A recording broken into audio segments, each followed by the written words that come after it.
If you guys weren't.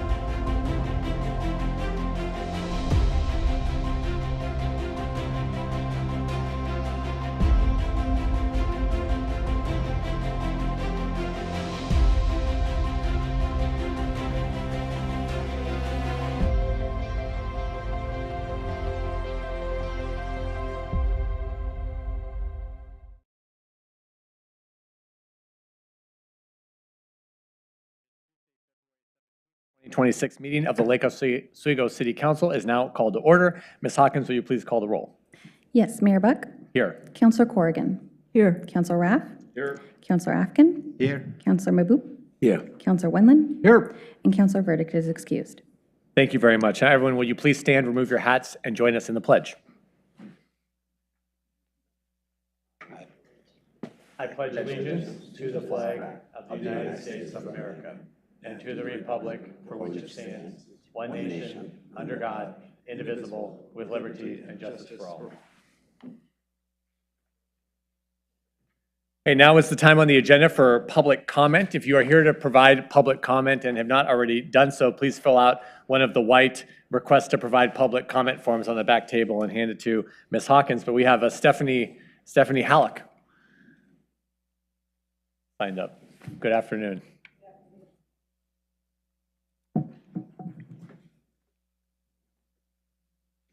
Do I need to Good push see a you. button? Just No. go ahead. No, you'll be fine. Just Okay. go ahead and introduce yourself. And Well, good afternoon, Mayor Buck and members of the council. I'm Stephanie Halleck, and I'm president of the board of Friends of Lusher Farm.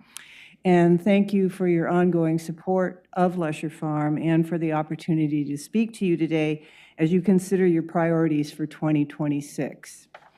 As you may know, the 100-plus acres of Lusher properties are all zoned exclusive farm use. This means that most of the activities and programs under the purview of the Parks and Rec Department are currently illegal under Oregon's land use laws and have been for some time.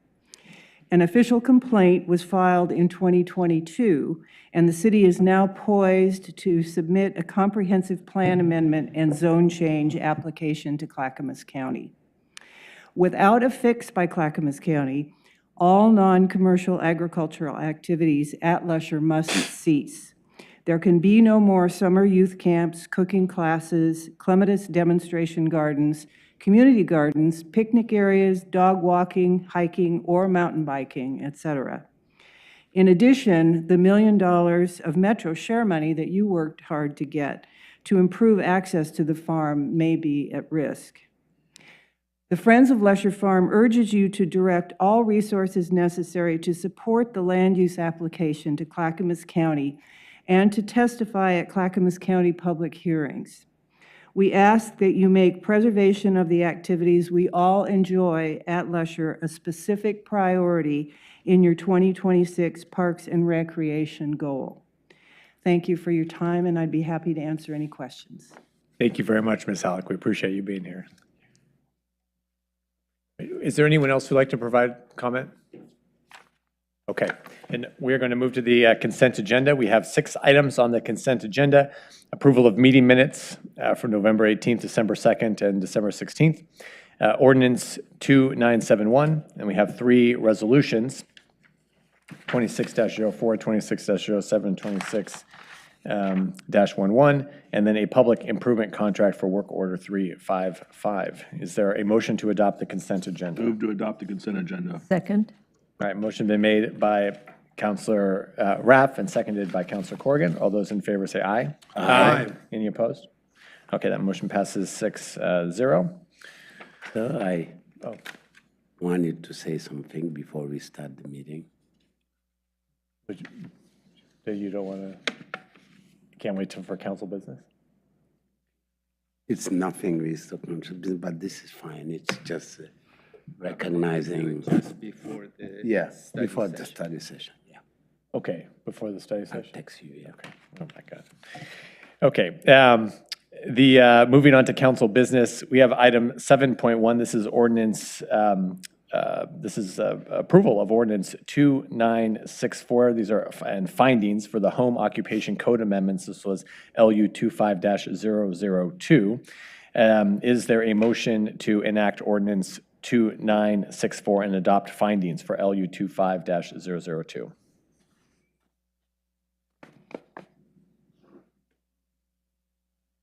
I'll move to enact ordinance 2964 and adopt findings for LU 25-0002. 9. Is there a second? Second. Second. Yeah. Okay, the motion's been made by Councilor our Rath, council already. seconded by Councilor Boop. Any discussion? All right, all those in favor say aye. Aye. Aye. Abstaining. Okay, one abstention. Any opposed? Okay, so we have 4 ayes, a nay from Councilor Corrigan, and an abstention from Councilor Wendland. All right, that motion passes. Okay, next we have item 7.2. This is Resolution 26-08. This is the South Shore Fire Station referral for the May 19th, 2026 election. And we have Assistant Fire Chief Chris Artman here to talk to us about this. Good afternoon, Chief. Good afternoon, Mayor Buck, City Council. Going here. I am here tonight, this afternoon, about Resolution 26-08. 2 weeks ago, we brought the conceptual design for the South Shore Fire Station project and the final estimated bond amount at $20.6 million. And today, staff recommends adoption of Resolution 26-08. If adopted, it's important to note that the last day for submission in county voters pamphlet for support or opposition is on the 23rd, and staff cannot assist with any of those submittals. And during the time between now and the bond, staff will continue with community engagement, presenting to community advisory groups, continuing to have open houses, and we'll focus on the South Shore Fire Station deficiencies and also just general knowledge about the fire department operations. Finally, in conclusion, staff recommends that you adopt Resolution 26-08. Thank you, Chief. Thank you. I want to recognize all of your good work and leadership carrying this project forward from the start. You know, it's been quite a process with the South Shore Fire Station Task Force. Thank Councilor Corrigan for representing us on that effort and all the community members who participated under your guidance and helping us reach this solution that's before us today in terms of knowing that we have to replace this station. You know, we're seeing, despite all the great support, that it's a good thing that we took the time to really look at what all of our options are. Is this the right location?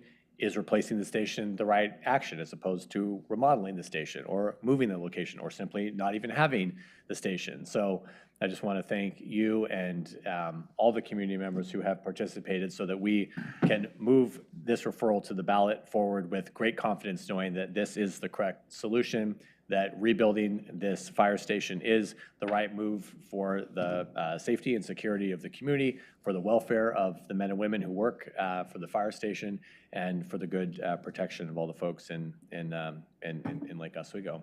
So thank you. Thank you. Yeah. Comments, anyone? Can I make a motion? Yes, please. I would enthusiastically move to adopt Resolution 26-08. Second. Oh, okay. Yeah. Okay, the motion was made by Councilor Wendland and seconded by Councilor Corrigan. Any discussion? I just want to make sure that we duplicate all the comments that our mayor made in orchestration of loud volume from all of us. I think we all agree. You eloquently put it all together, but I think everyone needs to be enthusiastic about this. And I have to tell, he's in the audience tonight, Councilor Jeff Goodman, who served and has consistently served this community in so many ways, including city council for 8 years. And I can tell you this much, if Jeff approves this, everyone should approve this because it has been thoroughly vetted to no end. It gets his seal of approval, and I think it's well worth the effort that, just for Jeff, we should all vote yes. So anyway, along with everybody else, but I just wanted to call out Jeff. Thank you, Councilor Woodland. Councilor Rao. That's good. That's great. I do want to reiterate something that I mentioned in the last council meeting, which is progress has costs, right? And I think that I think it's hard to find people that would say no to a fire station. I'm sure there are people though in like Oswego who don't want to go to bond, don't want to increase their taxes by what, like $3 per square foot. But I just want the community to understand that and reiterate that we're here to do a job, and that job is to make our community better and safer and more fun, and a place that people want to move to, and a place where people want to raise their families. We want to increase diversity. We have all these really lofty goals, and as we go into goal setting, all those things that we want to do that you've asked for come with costs, and then comes with trade-offs. Sometimes they're cutting down trees. Sometimes they are taking over land. Sometimes they are increasing how much money you have to pay in taxes. But we live in the greatest city in the state of Oregon, and it comes with those costs. And so we're here to trust us. We're managing your money very well and very tightly. We manage it like it's our own, and we're trying to do great things with it. And just understand that not everything everyone's going to agree with, but we're doing the right thing. So, Great. Thank you, Councilor Rao. Councilor Boop. Yeah, no, I just, like my friend, if Jeff approves something, it means no, yeah, because Jeff would say, how do you do it? And what are the costs and everything? So I'm saying it just to say thank you to Jeff Goodman for your service to this great community. But yeah, I mean, we have Chris Dirk, like honestly, you folks, I'm not talking about Christine. She knows how I feel about her, how great she is and everything she's doing. But Chris has been also someone who really he didn't take a moment. Every single day it's about this thing. And we, of course, our colleague and all the member of the task force. But what we should know is global warming is not something that's no longer a tale. It's something, we've seen what happened in California, we've seen in many places in the world and in America. People are losing their homes to fire, lives, and everything. So this is honestly something that I know we are in a democracy, but they should have said, oh, council, just pass a resolution and we do the bond. But we are in a democracy, we have to go through the process. But everyone, everywhere you go, you should tell people that this is of a seminal importance to support this thing. In Lake Oswego, lives are saved because of the fast responses we have from her. And we, as occurrences that we can witness every single day. So 100%, like she said, we support this. We have to campaign hard every single day for this bond not to pass. Even 70% is a loss. It should be in the 19th percentile, like 90% of Lake Oswego should support this thing and we move on. Thank you. Setting the bar high. My God. Yeah, no, 90%. nine. I told you 70 for the roundabout. Yes, well, Yeah, so 90%. well, I want to thank the community group under Chris Durkee's leadership that has now already formed to support this bond, even before we referred it to the ballot, which is great and really speaks to the community support that is present to ensure this project goes forward. Councilor Corrigan. Yep. So there's not much I can add, except for I really do deeply appreciate everybody who contributed to this. This has been kind of a long-term effort. But what I'm hoping that we will be able to communicate to to the community is that over time, we have slowly been developing a big hole in our safety net. And we are very wise to do this now. It will be a lot less expensive than it could be coming up, and we're going to be a lot safer for it. So I hope we get the word out, and thank you, everybody, for all your efforts. Thank you, Councilor Corrigan. Okay. Ready to vote? Yeah, okay. All those in favor say aye. Aye. Any opposed? Okay, motion passes 6-0. Chief, thank you very much. Thank you. On to May. On to May. Okay. Next, we have a study session on the Oregon Housing Needs Analysis update. Invite Eric Olson, our long-range planning manager, who is here with the DLCD housing policy analyst. Yes, here is Samuel Goldberg. Good afternoon to you both. Good to have you here. Mr. Olson, I just want to be sure you understand that this could be the first meeting we can complete in under an hour. So we've never done that. In the No, 6 that's years not I've been- true. No, in the six- we've had. Have we done it? Well, I did one. You've been missing In a lot. 6 years? I No, did it hasn't one. been in the last year. No, I did one. As a president, mine was 40, You got 30, you got under an hour? 30. So 40 minutes. We'll see what your appetite for questions is Yeah, on this that's topic. exactly. Okay, you know. After everyone has just opined on the fun. Okay, okay. We'll keep it short. We will. But this is of significance here, so we really want to bring it to you. In case, I guess I'll just give a high-level overview really quick, some opening comments before Samuel goes into a little bit more detail. But really wanted to give you an update on the new Oregon Housing Needs Analysis sort of statewide system. It's different than the system that we used for our 2023 housing needs analysis, and there are some implications there. So we're just kind of now, at least as a city, me personally, I'm just starting to now kind of personally understand the implications of how this impacts us in terms of our housing needs projections and allocations for the city itself. The methodology for this new system was passed in late 2024, and the rules themselves were passed late last year. So it is pretty new information, and really want to bring this to you primarily because we have so many major projects, really two major projects with the rezoning and the code audit coming up in the coming years, really prior to the next time we will be updating our housing needs analysis. But because of the sort of changing landscape when it comes to this framework, I really wanted to present this information to you before we got underway with those projects, just because there will be some significant changes to those projections. So because we adopted, our H&A prior to these new statewide changes, we're in kind of a unique position where our 2023 H&A, we had this projection of anticipated need for 2,000 units over the course of a 20-year time frame. At that time, we knew that projection was extremely low. It was essentially taking what we knew, for the last few years was essentially a 1% growth rate per year, and saying we'll grow 1% over the course of 20 years.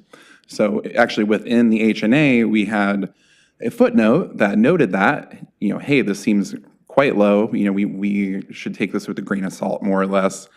So, essentially, the numbers that are likely to impact us in our, next revision of our H&A, which is required every 6 years. So we're going to be required to do this again in 2029. And just kind of thinking about long-range planning, these things take place over the course of long, ranges of time. So really 2029 is not too far from now. It's only 3 years. It's only been 3 years since we did our H&A, so this is a good time to talk about this. But, it's something that we should start thinking about now, how these numbers will change. Essentially, Samuel will go into a little bit more detail about this, but, just in short, our projection of housing need as a city is likely to more than double based on what we had in the 2023 H&A.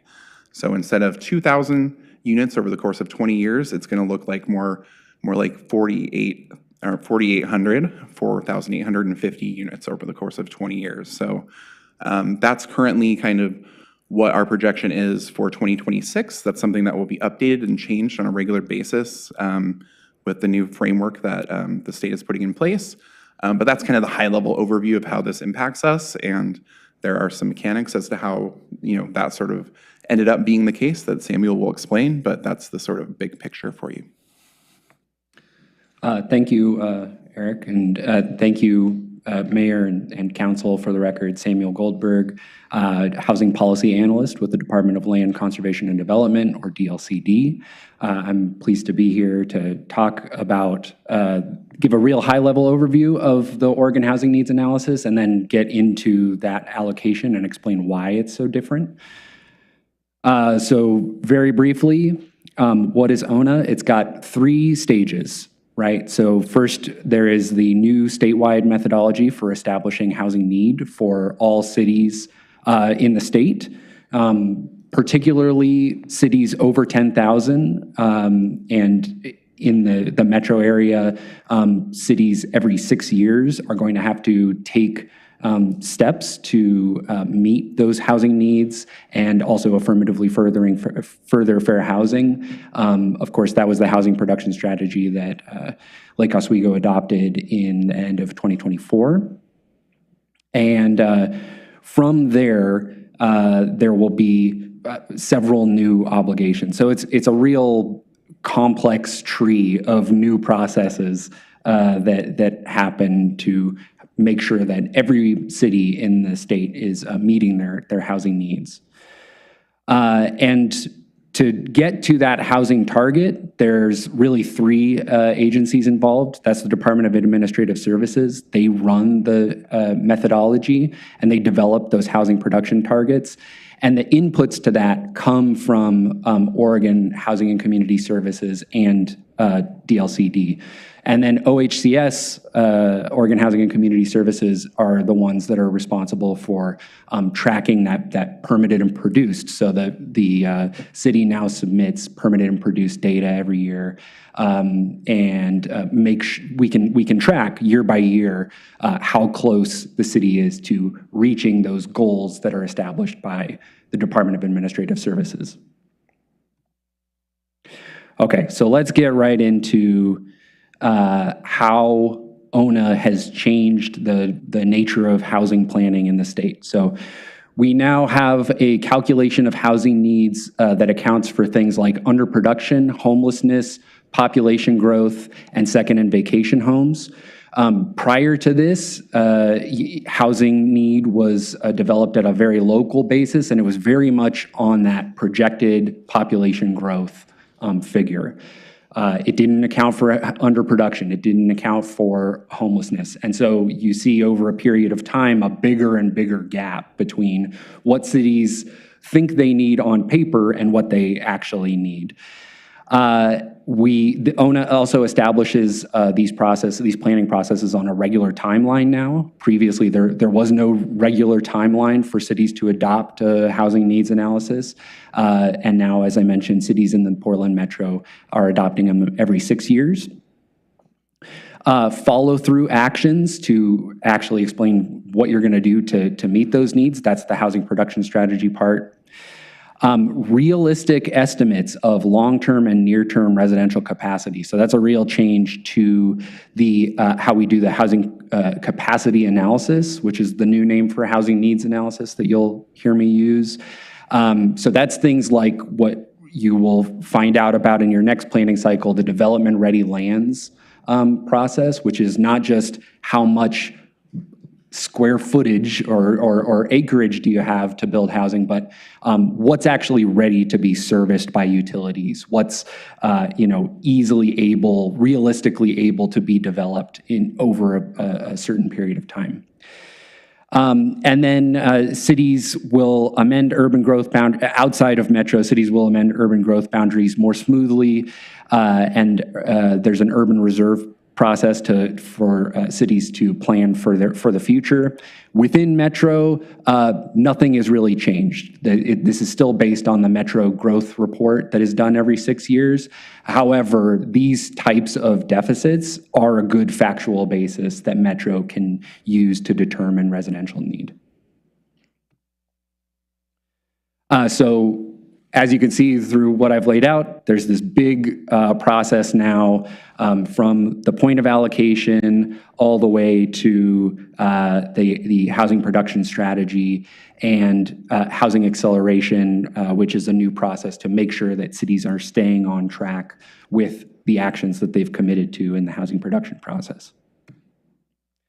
Okay, so I promised we would get to the allocation. What is the allocation? Why is it so different? So the big change process-wise is that rather than the Population Research Center at Portland State University giving a population growth number directly to the cities, which then becomes a statement of housing need, instead it now goes to the state. And then the state looks at that need on a regional level and divides it up among cities based on a number of factors. So within Metro, that is based on population growth, which is, again, that's what it has always been really based on. Demographic change, so that's things like as population or as members of the community get older, maybe they need fewer units, or as people age from childhood into adulthood, they end up living on their, going out and living on their own. So there's an increase in residential demand, even if there's not an increase in population per se. So that kind of demographic change, that feeds into the allocation. Second, in vacation homes, I already mentioned, and so that counts towards that underproduction number. And then the current rate of homelessness, that was not something that was counted in previous calculations of need, but will now be accounted for. And so you can see that figure, which came from DAS's allocation report, that's the grand total for the metro region over 20 years is 188,276 units. And then that is divided among all of the cities in Metro and the unincorporated urban areas in Metro based on a couple different things. So there was the population growth that I already talked about, all those factors that I already talked about. But then there's some additional weights that go into determining who gets what. Job access by transit. So in other parts of the state outside of Metro, that's what's counted as the employment share of a given region. So a particular city has 50% of the employment for their given area. They are being asked to have a different, higher amount of that housing production target because we want people to live closer to where they work, right? In Metro, uniquely, it's based on this job access by transit. So that red boundary is the transit access or zone. And within that zone, and based on the number of employed residents, particular tracts get higher allocation. And then the big one, and this is the real reason that it's so much higher, is that Metro has what's called inverse weighting, which is that cities that have historically underproduced market rate or affordable housing are responsible for a greater proportionate share of housing underproduction. So if a neighboring city has taken on more of the share of market rate and affordable production based on what has been produced before, then the idea is that there's an allocation that will balance that out. So to make up for previous underproduction. On top of that, I want you to also pay attention to the fact that there's a 20-year total and a 1-year total. So the 1-year housing target is 322 for this most recent methodology, and the 20-year is 4,850.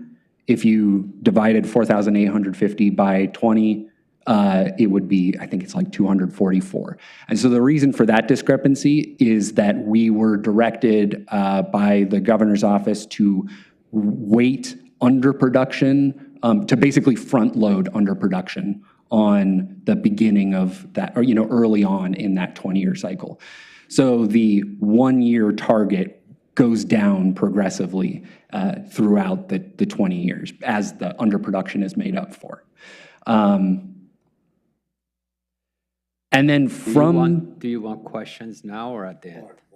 Can we wait till the end? up to you. I think we can let's just- answer some questions Yeah. along the way, yeah. Can we just wait to the end, if that's okay? Okay, Let's get through sure. the presentation. Thank you. This is, I am about at the end. So, okay, so what is still within the city's purview? What is Eric going to be working on in the next housing production cycle? So from that target that the state delivers, the city then is still responsible for developing what's called a contextualized housing need.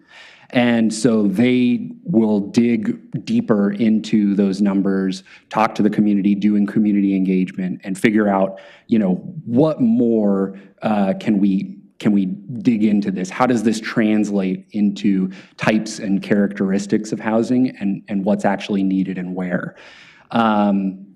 There will additionally be some assessments about, affirmatively furthering fair housing and, assessing past discriminatory actions and how to overcome that, and then taking that into the next housing production strategy. So that brings me to the end of my slides. And I'm sure that you all have questions. I'm happy to move backwards to any slides if we want to go through that. Thank you. Yeah. Thank you for the succinct presentation. Yeah. Okay, thanks for your patience. Councilor Afghan, go ahead. Thank you, Mr. Mayor. Can we go back to page 10? I don't have the numbers. There But, you On the go. bottom right, 9. actually. oh, there it is. Okay. 9, yes. 9? So, Okay. Yes, 9, thank you. This question may be for Mr. Olson or you, but I think the first one is for Mr. Olson. You guys were talking about this has changed the equation such that the outcome is different.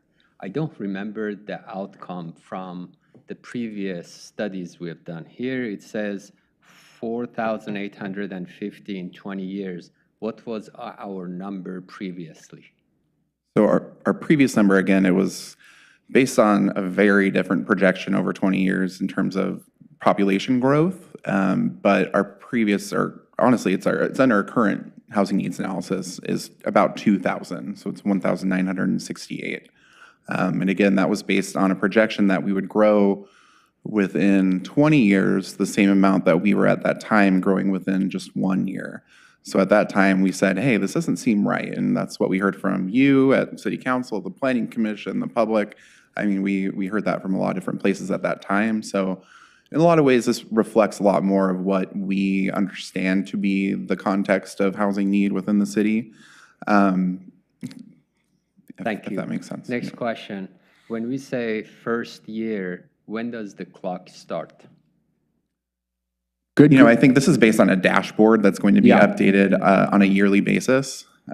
Yeah, so it will lock in as a factual basis when the next housing capacity analysis is adopted. So for the purposes of your current. Which is when? Which is 29. 2029, right? Yep. So for this planning cycle, the factual basis is still your adopted housing needs analysis, which has that 1,968 units. But I think it's important that that the city is looking forward to, this higher need that the city Yeah, has. I don't want us to get to a place in, 2029 where we say, I mean, obviously, we're looking at a 20-year cycle, but if we think that we have all of our housing needs accommodated, and then we redo our housing needs analysis, and all of a sudden it's twice as high or more, I don't want that to come as a surprise. So I'm kind of trying to get out ahead of that right now. Thank you. And that was going through my mind as I was listening to the numbers. I think when we had over 2,000 units that we were talking about in the next 20 years, I did the calculation and I said, yeah, we can do that. But 4,850 and front-loaded with very specific requirements, that raises a flag for me.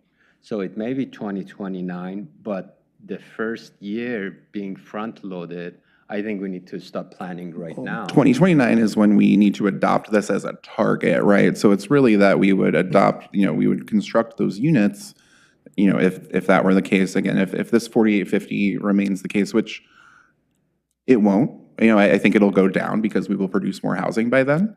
But, if it were to remain the case, we would need to produce 48,850 units by 2049 is how that would work. Yeah. Understood, but when I look at the AMI's number of units, that is also a challenge. How do we overcome that? And I'm asking all these questions because we're going into a goal setting on Saturday. Is there something we need to consider there? Yeah, this is certainly going to require a more ambitious effort than, the other target would have. And, one thing I would point out, though, is that this is always changing. So, I think we'd had this 2,000 number in our heads for a while from the 23 housing needs analysis. And one of the big sort of messages I want to relay here is that this is a changing number. And, we still are going to have that 2023 housing needs analysis 2,000 units number that we're kind of beholden to for a little bit, but that's going to change pretty quick. So, it's just kind of something to keep in our minds. And even, this was, we had a dashboard figure that was produced for us in 2025. And, we produced some housing last year. We produced some affordable housing that finally came online, was permitted, et cetera. And our figures changed. Our results, it was reflected in the totals, and you can see that those respond to the data that we're providing DLCD, and these things will reflect our progress. That information that we have, how much of it included the AMI that's listed here? Well, the information that we have included that, but, we don't have, there's not too much, other than the, small number of affordable developments that we know about that would have that broken down, right? I'm glad that somebody is looking at AMI and making sure equity exists in the future or more in the future. So I'm glad for that.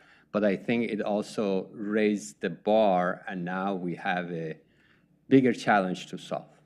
So thank you so much. Thank you, Mr. Mayor. Thanks, Councilor Afghan. Councilor Wendland? Thank you for the presentation. As always, it's always fun to talk about housing, especially in Lake Oswego where we don't have any land. But I do want to look at a couple things. After looking at this, and I did some quick, Zillowing, when I look at the AMI, which is the average median income in the acronym world, most people need to spell things out at our level. In Lake Oswego, it's $140,441. Okay, so that's a benchmark. So I looked at what the average household income in Lake Oswego is, $207,000. So those two are kind of pretty far apart, and I'm not quite sure which numbers you actually use, but going with the AMI, I think we've got some real challenges on this inverse weighting, and I think that is a policy that I'm all for increasing housing, okay? I'm not saying let's not create housing, but I think when you put in the inverse weighting for allocation, I'm not quite sure you had an economist in the room when you were making policy, because when you look at the free market in Lake Oswego, I'll just give you a few simple statistics. We're going to have to build 1,009 units for somebody who has an AMI of $42,000. That's a lot of units in 20 years, and AMI will go up, but we have 870 units that we have to do with income between $42,000 and $84,000. and it keeps going on, and we have to build a lot at the lower end. So I just looked on Zillow, and I asked, okay, in that first sector, that 0 to 30%, how many houses have we sold in Lake Oswego between $131,000 and $201,000, which is what you could afford if you were in that range? We had 37 houses, $250,000 to $300,000, which is in that 31 to 60% range. In the last 3 years, 209 houses, and we're supposed to do 870. My point is, and it continues to go down the road. I'm not sure how we can even do that, especially when we had what I would call a successful cluster housing project here in First Edition that, well, some people think it's successful. We have 2 of them. The neighborhood was not exactly super happy, but they built houses. They're all priced between $700,000 and $950,000. So I guess my thing on this is that as a council, the math doesn't work. And so that's my concern. I don't know, policymakers, I know that you have these metrics, and I agree 1,000% we need more affordable housing in the Portland metro area. But I think you need to talk to an economist and find out really what the targets really should be, because you look at Eco Northwest and they come out with their reviews, and I'm not sure whether they were involved in this study or not, but we just don't have that kind of housing, and I don't, unless we have big checks that we can offset the private industry to build all this stuff. I don't know how we're going to build a $150,000 house, and we're going to build 1,000 of them in Lake Oswego. So that's, I guess, my hardship in this, and I'm not quite sure how. We need more information from the state on how we could accomplish that. I think that would be helpful to us. And I know we have a long time. I know 2029, when this starts, is a little while from now, but it's not that far. And I guess the big picture is our successful projects have been pretty expensive. And I'm not sure how you can fight the free market evaluation unless we build tiny little cells for families to live in. So that's the thing that I can't put together, and it's Yeah, I don't think it's an unreasonable assumption to say that anything in this, under 120% AMI is going to require significant subsidy. It's not going to be market rate housing. Yeah, that's in our housing production strategy too, isn't it? Absolutely. Yeah, although, small addendum is that there's no expectation that all of those units are home ownership units either. So, Correct. yes, Okay. there haven't been units sold at those income levels, but. right. But but yeah. even I'll go and do an analysis on rentals in Lake Oswego, and you're going to find the same thing where if you're going to spend 30% of your income on a housing, your rents are going to be too high. And I get the subsidized part, but that's a huge number. I guess these numbers are, and I don't know, Oregon's not, we're not really in a huge surplus right now. So I'm not sure where that money is going to come from. So anyway, that's the challenge. So. Thank you, Councilor Woodland. Councilor Boop. Yes. Thank you. It's always a pleasure to see what you put together. And my understanding of this data is when we say housing, it's just like, it's not that one person will buy a home. It's not how they see the thing. And also in building housing, it's not more. Let's take one example that's very concrete. We have 55 units that are under 30 to 60% AMI out there on Boone's Ferry. And it's on 1 year. If you were counting, it's next year. And it's in Lake Oswego, and it's 55 families, like you, but how many people, when you say in those 55 units, how many people are living there? I just see, that like you say, and honestly, the people who are at the state, I've been researching on like Econorthwest, and all these guys are economists. They know what they're talking about. They just don't throw things.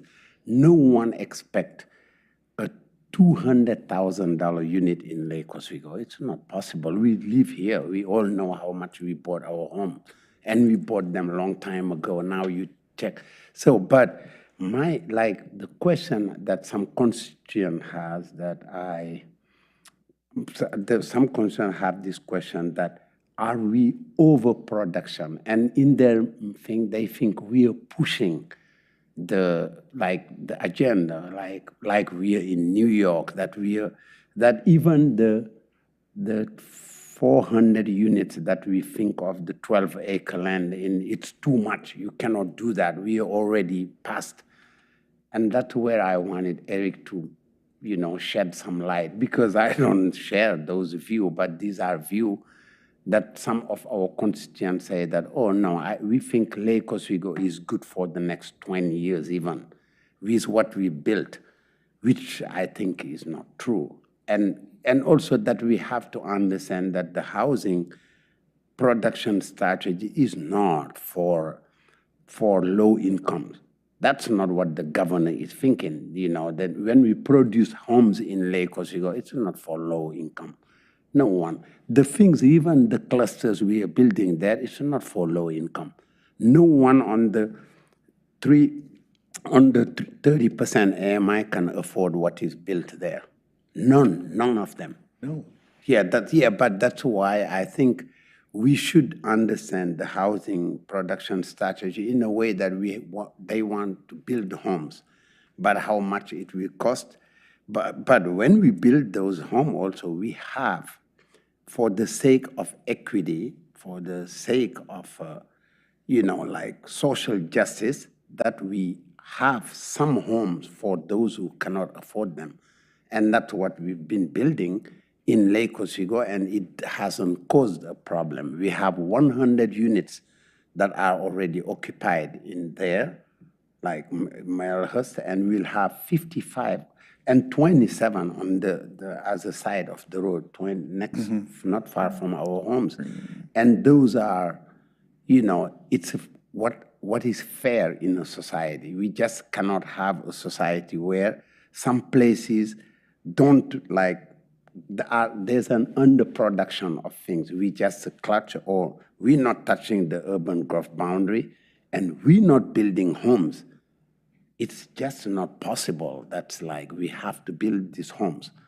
And we have also to have place for those who are underrepresented.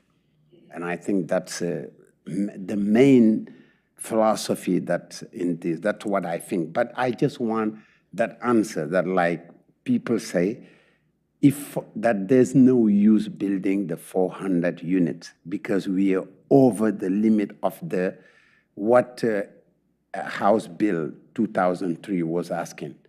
Yeah, I really appreciate that comment. I think that's, in some ways, a lot of why I'm here presenting this information, because I know we are going to have, particularly with the rezoning, a large opportunity to make up a lot of the deficit in our city. First of all, Lake Oswego is not unique, but relatively unique in having a deficit in the first place. So, that's a little bit of context there. But, when we talk about addressing our housing needs, again, we kind of already in the 2023 HNA identified that seemed low from the outset. And we can't take credit for housing until it's built, until it's permitted or produced. We take credit for both of those things at different points in the process when we report to DLCD. And so even, we know about certain things that are likely to transpire within the city. So obviously those 55 units, we know very well that those, were occupied recently. They're not reflected in this data yet, but they will be reflected soon. So we know we're making progress here. We know, obviously with the rezoning that is happening, our capacity will, we're chipping away and we're increasing our capacity. We're working towards these goals. We're already pursuing efforts that are going to help out with this immensely. So it's good to keep these all sort of within context, but we can't take credit for that until it happens. And these things are changing on a regular basis. So it's really important to think that, to sort of keep that in mind. It's also just important to know that, I think when you get a rezoning, it's, a little bit different than actually producing housing. So there's a capacity versus actual having, production. There's sort of different questions there. But, in general, we will have a long way to go, and we will continue to have a long way to go until we meet our housing needs. We're not necessarily going to, I'm trying not to speak too much for DLCD or the state right now, but, we're not going to get punished for not hitting the exact number at the exact time that we're required to do so. Cities aren't going to be punished for going over, although I think that's viewed as a good thing to have more supply than you might need. That's kind of a way to produce a good economy, a good reasonable amount of supply to meet the demand that you're anticipating. You don't want to have the exact same amount of supply as demand. You want to have a little bit of flexibility, some vacancy, et cetera. It's kind of built into the equation, but for the most part, you don't want that to be exactly the exact same. That's not necessarily a healthy market. So there's a lot of things to think about here, but I think at least we're starting to triangulate on a number that makes more sense and is at least real to us in terms of what we think the needs are based on what we know about the growth patterns within this city. So again, we have a lot of opportunities. I think getting back at some of your statements on the HPS, the HPS looks at both market rate and affordable housing. So it's not just one or the other, but it is very importantly looking at both. It doesn't not look at affordable housing. I think there are a lot of strategies that are really oriented towards methods of producing affordable housing through tax increment financing or public-private partnerships or different sort of tax exemption programs. So we have a lot that gets at ways to produce affordable housing. The city is limited in what we can do for affordable housing, so a lot of that is leveraging other resources, other things that exist at different levels at either the state or the federal level, most likely. And that's often public-private partnership related. That's probably our best strategy to sort of get more of the AMIs taken care of that we want to get, that we want to hit to actually meet our needs there. But I think in general, it's good to keep track of these things, but having sort of this dashboard that updates on a yearly, annual basis, it will be really helpful to continue to be able to point to this. Of course, we know, we have this sort of set number for our 2023 HNA, but I think this is a little bit more real. Thank you. Councilor Raff. Sorry, I don't agree that having more supply than demand is the right strategy for Lake Oswego. I think Lake Oswego is a destination place for families and people that want to own homes. They buy houses in Lake Oswego because those assets appreciate, and they count on that appreciation. Just many homes are people's retirement funds. It's a way they can provide money for their kids when they grow up and need help. And so I think simple, like Councilor Wendland said, we need to pay attention to simple market economics here. Just producing housing just to produce housing is, in my opinion, the most absurd thing I've ever heard. We need to follow what sells, what people are buying, and not just overproduce just because we're a mandate to overproduce. We know this. We've been rallying against the state for a while.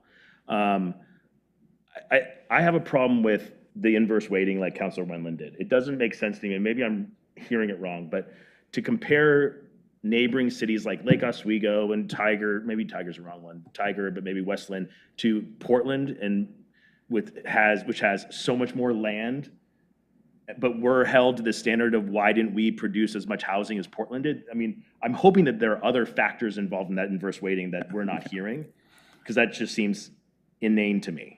It's a lot more complicated than I sure hope that. it is. Yeah, and it was developed by Eco Northwest, just to sort of directly answer Councilor Wendland's question. And I'll say the final thing I'll have to say, and I've said this many times over the last 6 years, and it's not a popular opinion, but I don't particularly care. It's that not everybody should be able to move to Lake Oswego. Pure and simple. My wife and I saved up for 20 years to buy a house here. It was a goal for us. And it's a goal for many, many people. It's a destination. And I don't think that you should give it away. I think people should earn the right to live here by hard work and saving and good fiscal management. That is my philosophy. Call me old school. I'm Gen X to the core, right? And if you own a home in Lake Oswego and you're listening to this stuff, you should be very nervous about what this does to your home values. For all of us that have spent years scraping pennies to live here. And so I don't think that we should be producing affordable housing in Lake Oswego. Let the cities around us that have homeless problems and have issues that need to be solved around houselessness produce the weight of the housing production. I'm sorry. I'm not sorry, but that's it. You've been consistent. Thank you, Councilor Raff. You can't fault me for being consistent. Been consistent. Councilor Afganji. Councilor Raff and I have completely opposite view on this topic, but we usually sit in the back room and discuss it. I wanted to bring up two items. We are doing the right thing by rezoning the applicants who want to go from commercial to residential, as we just approved the 4,000 cruise weight. That's perfect. Those are the type of strategies we need to have. But I'm not sure if we are in control or driving seat for AMI. Because as I brought it up, we have 500 units that are going to go up, but we did not put any restriction or condition around it. So they could all be studios for $800 a month, or they can all be Mac condos for $10,000 a month. But I'm bringing this up so for the future applications, maybe we do have some consideration. So we start driving some of these requirements. Yeah, it becomes really important to identify leverage points, right? Yeah, and it's not, okay, 30% has to be this, but we need to make incremental move on these topics. That was one, and the second one is, I don't know if those who sat down and come up with these numbers looked at the baby boomers, the investors, and what is happening with the population increase rate. Because if I have my information right, the population increase rate is coming down. That means we may not need all of these housing. If I have my information right, the baby boomers, a lot of them are investors that as they start getting retired, they're going to start selling. And then what's going to happen to all of this housing? So is there a feedback loop, like every 5 years, every 10 years, that somebody's looking at these numbers and readjusting so we don't build all of a sudden all of these units and be in trouble? I don't need to have an answer for any of those two. I just wanted to put them on the table. Yes, but you can't answer. Okay, well, yeah, I moved back to that. So demographic change is a You factor. have 1 minute before Councilor Raff calls you on the time. And then number two, there will, from here on out, now that we're under the ONA framework, there's not going to be any big jumps in numbers. And the reason I say that is because each subsequent year is averaged with the year previous. So the next number that comes out in December, the base number is going to be averaged with this year's, and that's going to be the actual target going forward. So there's not going to be any big jumps. The total number here for the metro region, the 188, what type of growth rate does that represent? That is Portland State University's projection, the Population Research Center's projection for population growth. I don't know the percent off. Okay. Yeah. Yeah, I was just thinking along the same lines as, as long as we're adjusting it, 'cause, Oregon's growth rate right now is very, we're already sitting on underproduction, but it's very flat, I think was it just like 0.2%. 2%. Just came out, for the 24, 25. But it could change. I mean, in 10 years, I don't know, it could get worse, it could get better. I'm kind of wondering what, so like my colleagues are pointing out, I mean, we have our housing production strategy and we're doing everything that we can to fulfill the variety of housing needs at the different income levels, utilizing the tools that this, state's provided.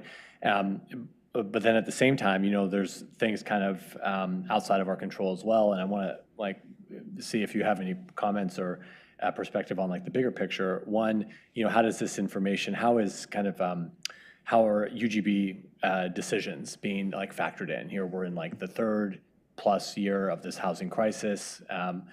It's declared by the governor, and no real movements around UGB. And it's all coming into the cities. So it's how are we changing that kind of framework, if at all? For cities outside of the metro, I mean, the HCA is a much better factual basis for urban growth boundary amendments. You will see more of them at a faster rate. It's a much more organized process, much smoother. As far as metro goes, metro still controls the urban growth boundary for metro.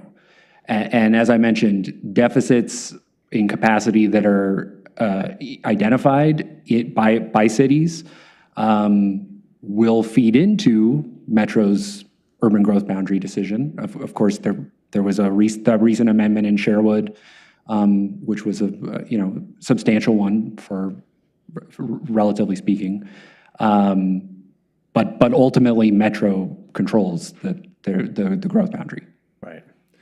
I mean, it is kind of it's kind of a tricky problem because it's what, almost like a chicken and egg problem. It's when we the underproduction of housing has, I think, is especially sharp on the senior population. They feel the rise in housing costs, the most, and we're already in a state where it's very difficult to retire as it is. So we see an out migration in that sense of the seniors because it's very expensive to retire, just of the tax, because of the tax policy here in the state. And that just drives down then the desire for people to come and invest in the region and the state with housing, and it just continues to depress the housing production. So I'm just kind of wondering when will the state kind of wondering when they're going to get ahead of it, instead of just saying, oh, well, cities just produce more. It's well, I mean, we can do all the rezoning. I mean, we just did a large rezoning, and the applicant, I mean, it's great. We've rezoned it. They can build housing on it, but they don't have anyone that wants to build the housing on it. So it's well, we've been stalled for years on a multifamily project right here in the downtown, similar region, just no money to invest. I mean, we're seeing that, region wide. So it just leads me to wonder, I mean, this is fine, this academic study on the numbers, but without, it seems the state getting ahead of really wanting to bring more investment in, working with Metro on looking at the UGB. That's why it's great. I mean, there's still so many of these decisions left to local communities, but Sherwood, for instance, I mean, they actually got their community to say, yeah, we're going to do this UGB expansion, but then they kind of raked them over the coals in terms of listening to what the community really wanted to do. And they had all the housing. They had the multifamily, they had middle housing, they had single family, and it still wasn't enough. And they came back and beat them over the head. It's it's not dense enough, not dense enough. It's well, what do you want? I mean, so then other cities see that. They're well, why would we do an expansion if we're not even going to be able to, even following all the criteria, we're still going to come back and say it's not enough. It's not enough. So it just seems we kind of, because I mean the pushback we send North Plains. I mean they recalled the mayor and have the political upheaval over there over a UGB expansion. So they're having real. It's very challenging. This is what I'm saying. But yet without that growth, it seems it's going to be. We're just kind of stay in this cycle where it's nice to talk about, but it's going to be impossible to meet. And then, I mean, on the affordability side, I mean, that's really tough. The affordable housing providers, I mean, they're in a really tight spot right now. I mean, they are going bankrupt. And so, and as a region, we're staring down 2030, the deadline for the supportive housing services, tax. And if that measure doesn't get reformed, all the thousands of housing units that have been built on the back of the RILA vouchers, which will expire, like, who knows what the plan is for that? I mean, some of the providers might have some kind of a plan, but I mean, it's going to put them in a real bind, and that includes some of our housing here in LO is funded through RILA vouchers. And if the RILA vouchers go away, you know, so it's, anyway, like, obviously, it's more than, you know, can be done here, and it just leads me to, I mean, we appreciate, like, the update, but it's like, I mean, do we have to amend our housing production strategy? I mean, like, kind of what's the so what of all this? I think the so what is really just, Yes, thank you. I'm rambling on. I think the so what is just thinking about when we get to the rezoning and we're thinking about the numbers of what we want to look at for rezoning, you know, thinking about the scale, just thinking about what our need is as a city, having I guess, a clear picture of what the scale of unit need is for DLCD that we're likely to be subject to when we do our next housing and needs analysis update, really. I think that's the so what, is that the scale of what we're needing to address, I think, is a little bit more clear-eyed right now. Yeah. Okay. And I think that everything you're saying about the affordability levels being basically impossible for a city alone to address these are all really reasonable concerns, and I'm not sure that there's an easy answer for any of that. Yeah. And we're all good. I mean, all the cities, I mean, we are all pro-growth. I mean, that is the thing. I mean, you see city council after city council of the state, because we know we have to grow to continue improving the tax base, to continue funding the services the city provides. It's critical, you know, to any city. So I mean, all of us are for. We are always, you know, we are for growth. But, you know, we face a lot of, I mean, we look at the input we've received just recently for our goals, and it's a lot of no growth, stop growing, stop building housing. You know, we moved here for the small town feel and all of that. And I mean, that's felt in communities, you know, across the region, and that's natural, the NIMBYism and all that. Obviously, it's not unique to Oregon. But it's just kind of losing, sorry, I lost my train of thought. Well, I think the mayor, yeah. the real thing is that, go ahead. No, I just wanted, like, the problem here, it's not giving your opinion. Like this is my opinion. It's and that's why I love my friend Aaron. You know, we are on the opposite side. We are the best friend. We don't. The facts are real. Oregon should produce 60. We are under 60 to 87,000 units per year. Oregon has been building 20,000 units per year instead of 36,000. It's a fact that we cannot ignore. And the housing that should be subsidized, guess who should it go to? When you go to AMI, teachers, bus drivers, hospitality, it's not people who are not working hard. It's not people who are not saving. Those are people who teach your children. There's the people who bus your children. They're the one who serve you when Joe opened his restaurant. And as people who are making decisions, what are we going to do? Either we are incompetent and we say, oh, we cannot build this. We have bunches of homeless that we cannot kill them. That's the problem. We are not Nazis. We cannot come and gas the people who don't have homes. We have to put them somewhere. No, this is because when I say that, it's not, we cannot bury our head in the sand and say, oh, no one can. No, that's what I want. And I'm exaggerating when I say that because those folks have to live somewhere. It's either in a home or in the street. And that's why Eco-Northwest, they're great economists. These are people who, when they learn, they studied their job, they know it. Oregon, you know, the only states we are ahead of, California, Idaho, New Hampshire, and Utah. Those are the 5 states. Oregon is the worst after those in housing. So we have to find something. That's why we are elected. It's not just say, oh, we're saving our money. We all have homes in Lake Oswego, and we all work hard to have them. It doesn't mean that those who have less money than us should not live. They have to live somewhere.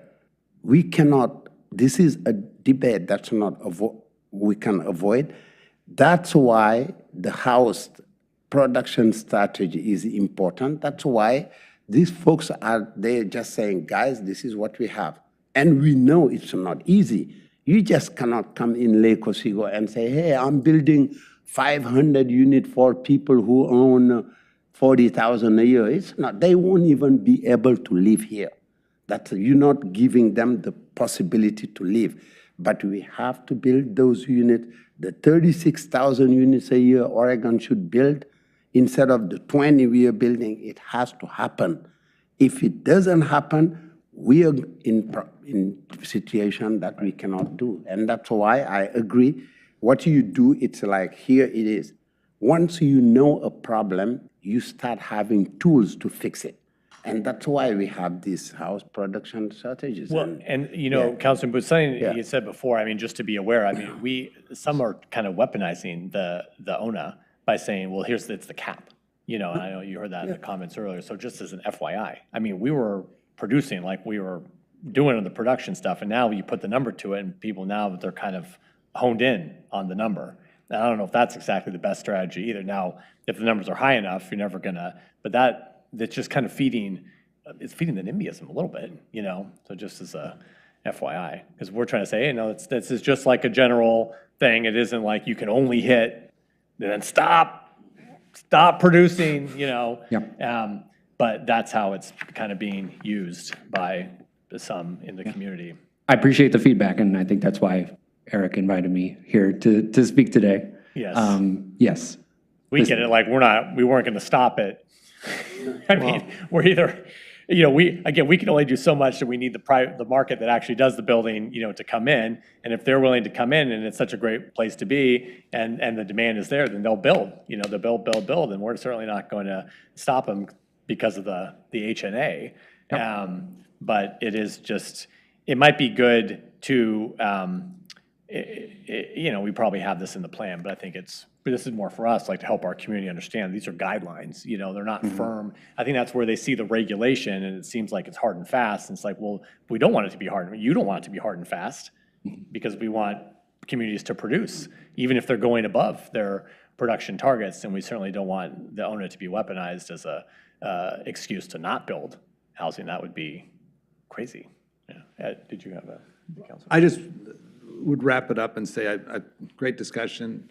Thank you for coming. Yeah. I mean, that was very nice of you. We always hear your acronyms of all the things that you're working with, and Eric's done a fabulous job of keeping us going on this task. But I guess the big picture that I look at it is that it's a private economy, and until the government steps up and writes a big, huge fat check to subsidize everything, which they don't have the money to do, you can have a philosophical conversation, and I agree that we have to have housing for everyone.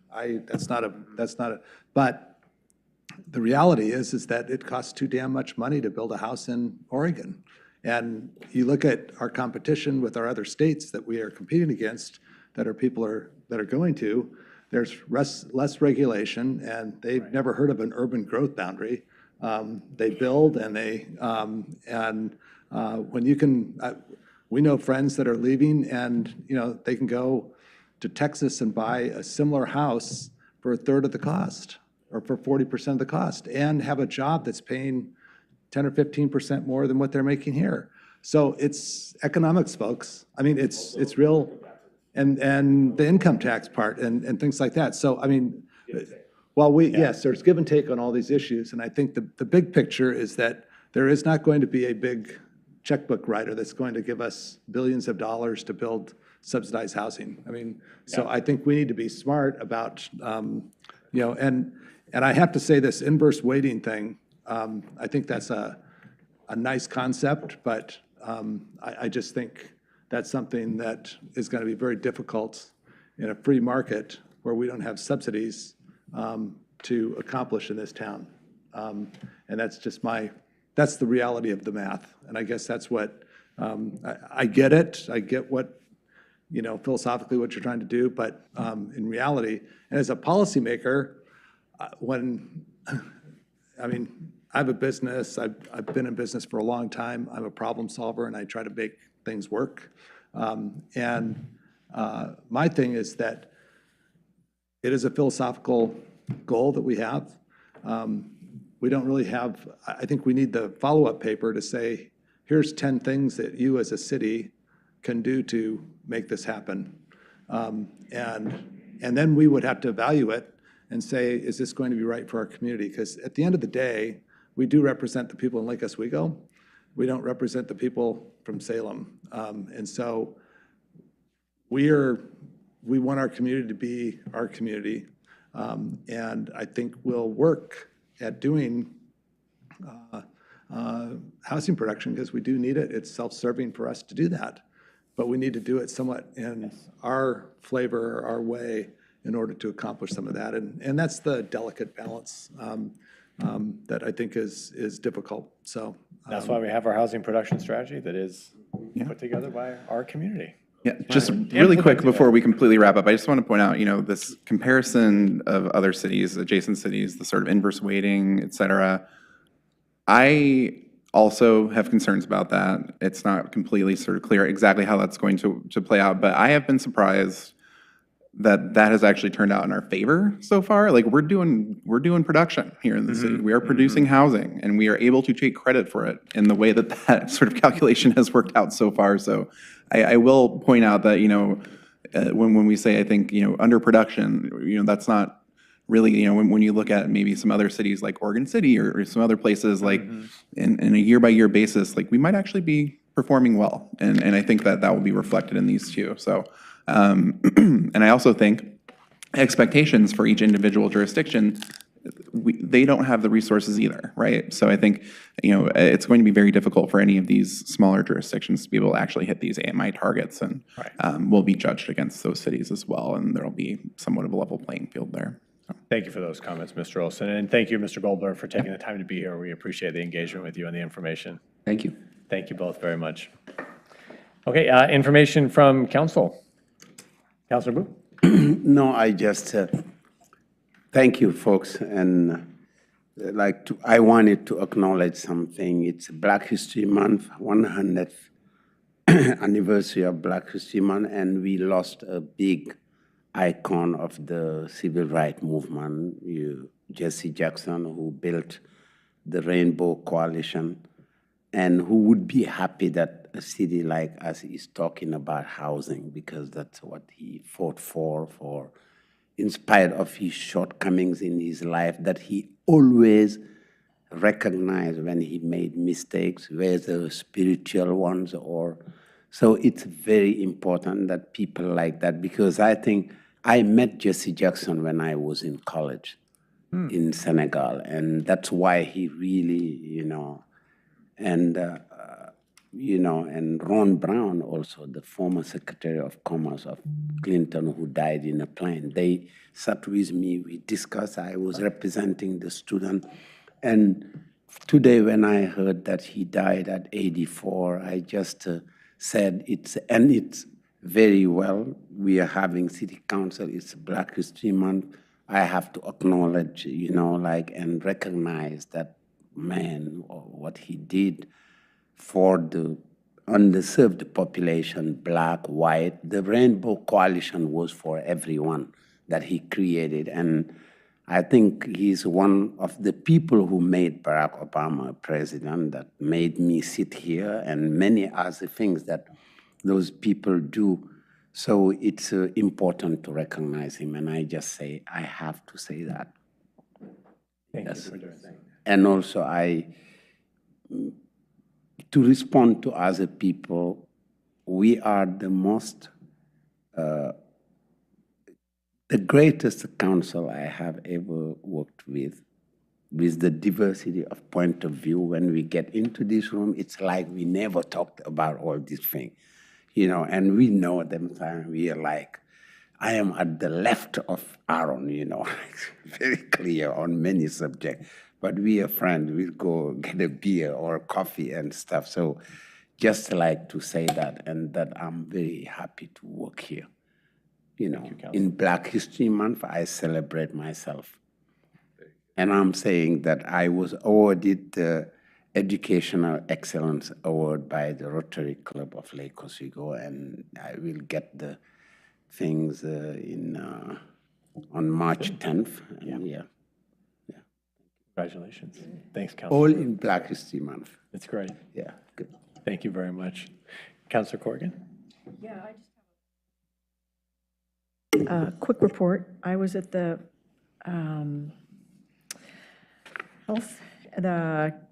Community Health Resiliency Advisory Board this last week. Did I get it right? They call it the crab, so I'm like, I don't like think about what it really needs to be called. But hey, these guys are going after it, and right now, they are looking to start a pilot project for 4 From Your Door. They are on fire, yeah, so hats off, yep. Great. Thank you for being there. It's a good group. They were well stewarded last year by Councilor Afghan, and now in good hands this year, Councilor Corrigan. At the regional table, just FYI, the county is going through their update of the transportation system plan. So that process has started. We've been hearing, you might have read, the region's been talking, there's a little bit in Clackamas County about the whole 82nd Avenue, this big 82nd Avenue project. You know, that's a 4-lane road. They're going to want to take it down to a 2-lane road with the other lanes dedicated to the bus, and big project. No one's on the bus? Well, they do say it is the most used transit route, but that could be relative. Yeah, I don't know what that means. But there's a lot of pushback from the business community over there, a lot of small businesses over there, and obviously, you know, we have our experience from the Boones Ferry Road project and the great communication the city embarked on to me, and that's not even that big. I mean, that was tiny, and it was a huge amount of communication. So we kind of had that discussion at the regional table, how they're communicating with all these, it's a huge, huge stretch of road. I mean, hundreds and hundreds and hundreds of businesses, many of them immigrant-owned and minority-owned businesses, and how they're communicating. I don't think, you know, if they're even organized, you know. So hopefully they're, but Rose Quarter project, yeah. Yes. So the back in, when was it? The Transportation Commission, they got an update on the Rose Quarter, you know, project, and kind of like, you know, what to do, because they've lost federal funding, and they don't have you know, there's no money to do the full project. There's 167 million kind of currently available for the project. Now they're doing this first phase, the first phase of the first phase right now. But the larger project, the expanded lanes and the cap, you know, there's no money to do it. But the Transportation Commission basically wants to continue kind of moving forward. They're not pulling the plug on the project, so they're just kind of staying optimistic, but there's no money to actually do the project, so. The Rose Quarter. Well, this is the roadway.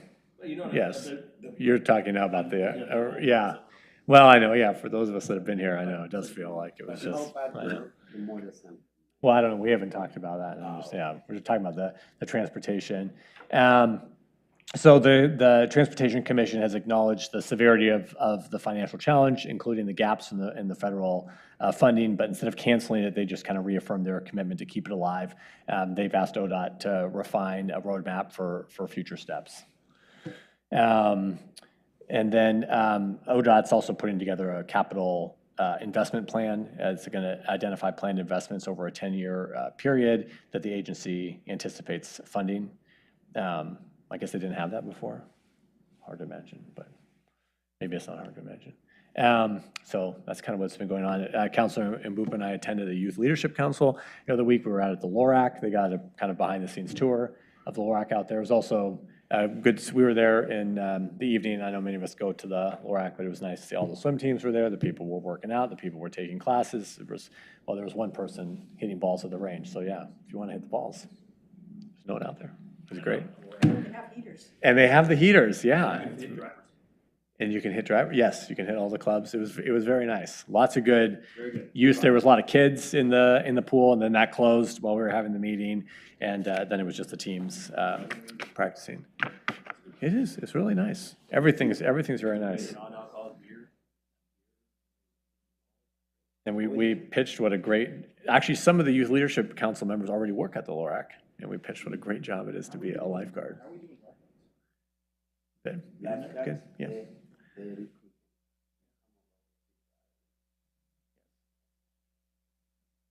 All right. Ms. Phelan? Yes, Mayor, thank you. Just two quick things. First, I want to say I really appreciate the opportunity to serve as City Manager Pro Tem and really appreciate and want to say thank you for the trust and confidence that you all have in me and being able to serve in that capacity. So thank you. Well, thank you. And second, just wanted to announce we are going to begin the recruitment process for our boards and commissions on March 1st. So we encourage you to help us spread the word.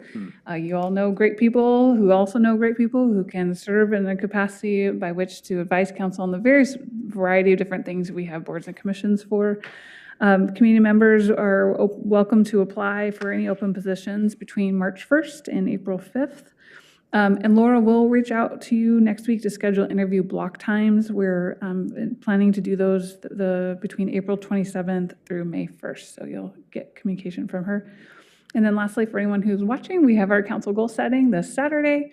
We will start in our council chambers at 9 a.m. and appreciate you all talking with Amelia Wallace, the facilitator that will be joining us that day, and I'm looking forward to some really good conversations. Thank you. Great. Thank you, Megan. Okay. Kim will be coordinate the lunch. Okay. Okay.